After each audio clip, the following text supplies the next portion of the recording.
Hello everyone, welcome back to Cabin Vapors. I'm so glad you could join me here for another episode as always. Today I'm going to be doing my Rebuildables video. I'm not going to be rebuilding a coil today. I'm going to save that till Monday. But today I'm going to go through all the equipment I use, my processes, and show you my little world here of rebuilding. So hopefully you guys enjoy what I have to show you here. I think it's pretty interesting. I mean, this is some certain stuff that you're definitely going to need for when you rebuild. So if you're very new to rebuilding, you've never rebuilt anything before, if you just rebuilt a couple coils and you're kind of unsatisfied, your wrapping skills aren't up to par yet, hopefully this video can help you, and maybe some of the stuff that I use here will help you wrap your coils better. So I'm going to go over just some standard things that you're going to need for coil wrapping to put it into your rebuildable unit no matter what you're using. See, I'm using an iGo W here, and this is just a single coil build with some cotton wicking in there, twisted 30 gauge Kanthal wrap. So I usually do a little bit of a specialty wrap because I like twisted Kanthal. It gives me a warmer vape and it gives me more vapor production, so on and so forth. The things I like about Rebuildables is that you can personalize your own vape. You can fine-tune what you like. You can get more of a cloud vapor, you can get more taste out of a certain wrap of a coil, anything that you like. Now you can get higher ohms resistance, lower ohms resistance, sub-ohming, a whole bunch of different cool stuff. You can rebuild your already pre-made coil units such as your Pro Tank coils, like EVOD ones, Nautilus, your Aspire Nautilus, iClear 30Bs, a whole wide variety of different manufactured coils by different companies. So rebuilding is something that any vapor I think should know. Just, you know, if you're on your last coil, it vapes out on you, you're dead. You can always rebuild it with a little bit of Kanthal and some knowledge. So hopefully I can provide you with the knowledge. You can provide yourself with the Kanthal sometime.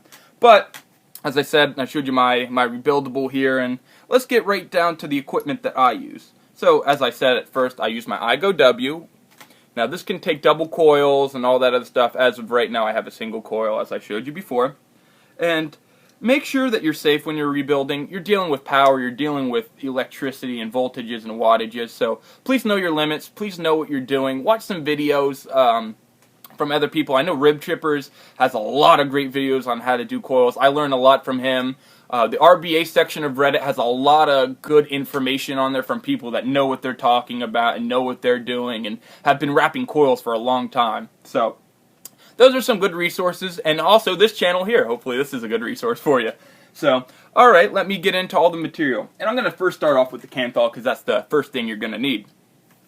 So what I use here is by Temco. I got this on eBay for about $6.50, and I think it was free shipping, and if it wasn't free shipping, it was cheap. So about $7 you're going to pay for 100 feet of Kanthal. Now you can pick 32 gauge, I have 30 gauge, there's 28 gauge, 26 gauge, and so on and so forth. I like to stay within 30 to 28. I find those being my standard gauges I like to use. 32s are good for making like twisted Kanthal wraps and stuff like that. I still use 30 for twisted Kanthal wraps and stuff. So this is a good company. As I said, Temco, you can find them on eBay for cheap, and you get 100 feet for like real cheap. Cheaper than what you're going to pay your pre-built coils for. So keep that in mind.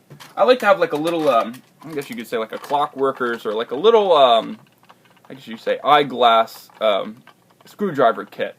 Now, all these are different widths and sizes, and some are Phillips head, some are flathead screwdrivers and stuff like that. So I like to use a certain width.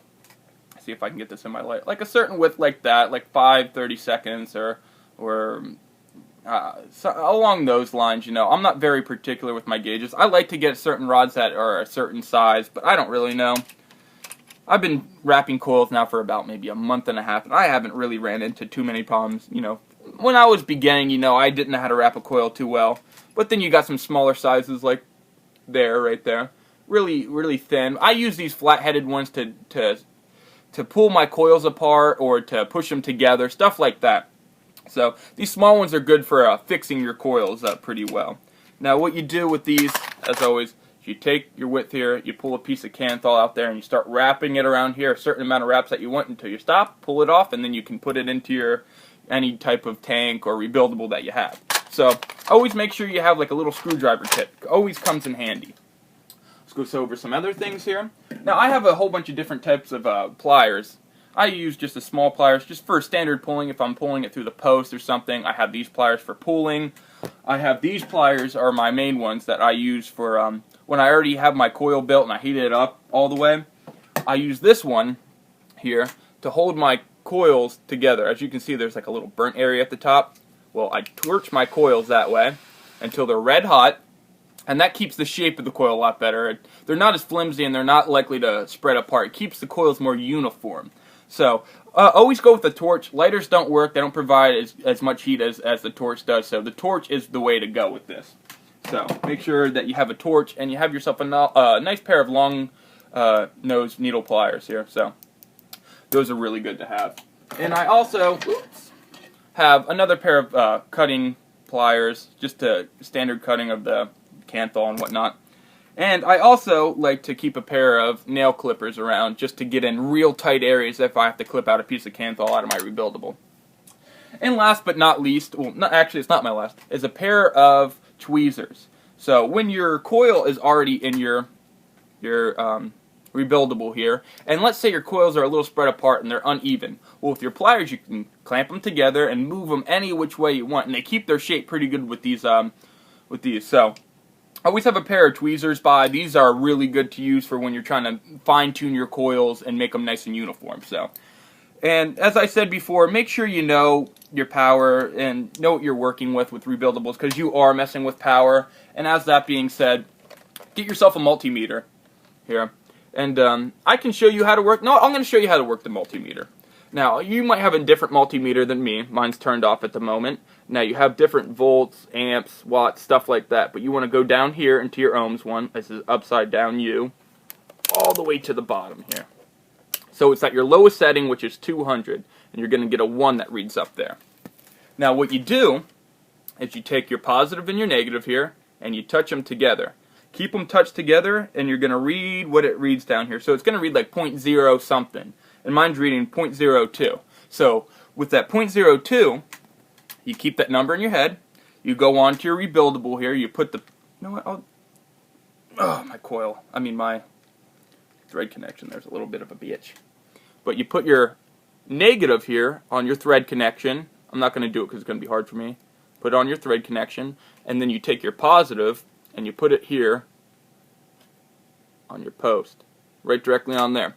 And you're going to get a number of what ohms resistance your coil's at.